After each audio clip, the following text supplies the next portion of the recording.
ಎಲ್ಲರಿಗೂ ನಮಸ್ಕಾರ. ಅಧಿಕ ಮಾಸ ಮಹಾತ್ಮೆ ಅಧ್ಯಾಯ 25.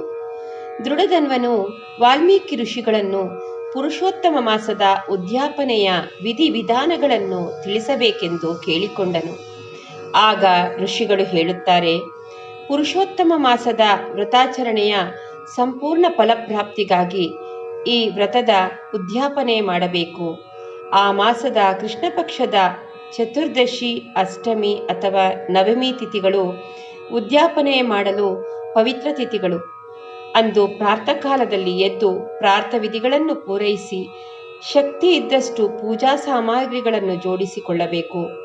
ಮೊದಲು ಪತ್ನಿ ಸಹಿತ ಹೋಗಿ 30 ಬ್ರಾಹ್ಮಣರನ್ನು ಆಹ್ವಾನಿಸಬೇಕು. ಅಷ್ಟು ಶಕ್ತಿ ಇಲ್ಲದಿದ್ದರೆ 5 ಇಲ್ಲವೇ 7 ಬ್ರಾಹ್ಮಣರನ್ನು ಕರೆಯಬೇಕು. ಪುನಃ ಮಧ್ಯಾಹ್ನ ಕಾಲಕ್ಕೆ 16 ಸೇರು ಇರುವಂತೆ ಪಂಚಧಾನ್ಯದಿಂದ ಇಲ್ಲವೇ ಅದರ ಕಾಲು ಭಾಗದಷ್ಟು ಪಂಚಧಾನ್ಯದಿಂದ ಭದ್ರವಾದ ಮಂಡಲವನ್ನು ರಚಿಸಬೇಕು. ಅದರ ಮೇಲೆ ಬಂಗಾರ, ಬೆಳ್ಳಿ, ತಾಮ್ರ ಅಥವಾ ಮಣ್ಣಿನಿಂದ ಮಾಡಿದ 4 ಕಲಶಗಳನ್ನು ಸ್ಥಾಪಿಸಬೇಕು.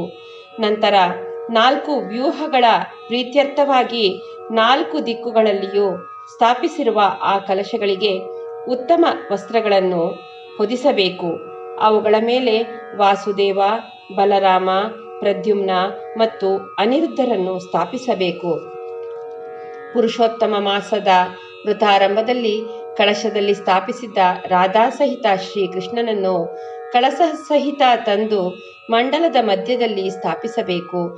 ಒಬ್ಬ ಶ್ರೇಷ್ಠ ಬ್ರಾಹ್ಮಣ ಆಚಾರ್ಯರನ್ನು ಮತ್ತು ಜಪಕ್ಕಾಗಿ 4 ಬ್ರಾಹ್ಮಣರನ್ನು ಆಹ್ವಾನಿಸಿ ಉಂಗುರದ ಸಹಿತ ವಸ್ತ್ರಗಳನ್ನು ಕೊಡಬೇಕು. ಶರೀರದ ಶುದ್ಧಿಗಾಗಿ ಪ್ರಾಯಶ್ಚಿತ್ತ ರೂಪವಾಗಿ ಗೋದಾನ ಕೊಡಬೇಕು.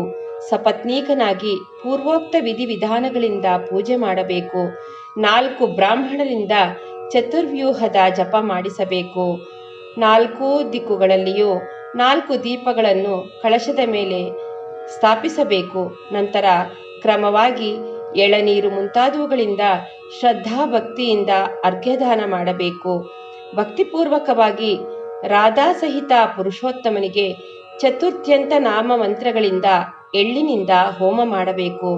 ತರ್ಪಣ ಮತ್ತು ಮಾರ್ಜನದ ನಂತರ ಆರತಿ ಮಾಡಬೇಕು. ನಂತರ ಧ್ಯಾನ, ಭಗವಂತನಿಗೆ ಪುಷ್ಪಾಂಜಲಿಯನ್ನು ಸಮರ್ಪಿಸಿ ಪತ್ನಿ ಸಹಿತ ಸಾಷ್ಟಾಂಗ ನಮಸ್ಕಾರ ಮಾಡಬೇಕು.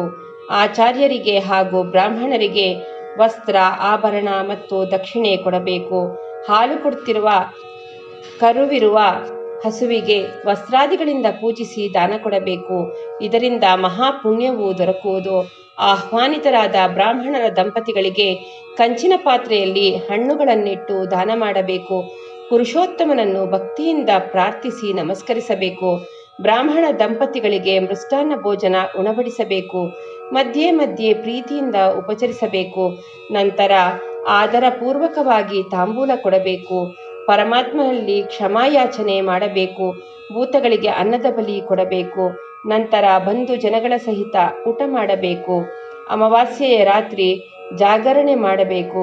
ರಾಧಾ ಕೃಷ್ಣರ ಪ್ರತಿಮೆಗೆ ಪೂಜಿಸಬೇಕು. ನಂತರ ದೇವರ ವಿಸರ್ಜನೆ ಮಾಡಬೇಕು. ಆ ಮೂರ್ತಿಯನ್ನು ಆಚಾರ್ಯರಿಗೆ ದಾನ ಮಾಡಬೇಕು. ಯಾರು ಈ ಪ್ರಕಾರ ಶ್ರೀಕೃಷ್ಣನ ಪರಮಪ್ರಿಯ ಶ್ರೀ ಪುರುಷೋತ್ತಮ ಮಾಸದ ವ್ರತವನ್ನು ದೃಢಭಕ್ತಿಯಿಂದ ಮಾಡಿ ಉದ್ಯಾಪನೆ ಮಾಡುವರೋ ಅವರು ತಮ್ಮ ಸಮಸ್ತ ಪಾಪಗಳನ್ನು ಕಳೆದುಕೊಂಡು ಗೋಲೋಕದಲ್ಲಿ ಶಾಶ್ವತವಾಗಿ ನೆಲೆಸುವರು ಎಂಬಲ್ಲಿಗೆ ಪುರುಷೋತ್ತಮ ಮಾಸ ಮಹಾತ್ಮೆಯ 25ನೆಯ ಅಧ್ಯಾಯವು ಸಂಪೂರ್ಣವಾಯಿತು. ಓಂ